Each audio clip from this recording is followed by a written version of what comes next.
Šta je presudilo tije zadnje sekunde? Pa nisu to samo zadnje sekunde, mislim da smo tokom cijele sezone mi prikazali svaki put kad se lomilo u finišu da smo stvarno nekako momčad sa hrabrim srcem i evo po 100. put se to danas desilo. Mislim da smo cijelo drugo poluvrijeme stvarno odigrali fantastično, da je bilo na kraju mali oscilacija, ali evo na kraju ispalo dobro po nas.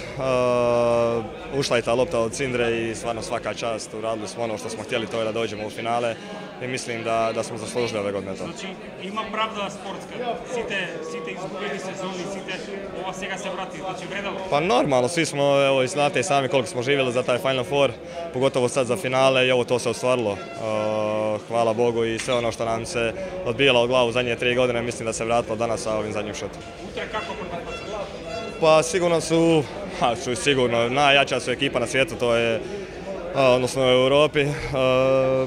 Po imenima stvarno niko im ne može parirati, ali kažem, imena ne igra tim. Mi smo pokazali da je Vardar stvarno jedan odličan tim, da smo jako spremni i vidjet ćemo imena sutra protiv tima, pa šta bude.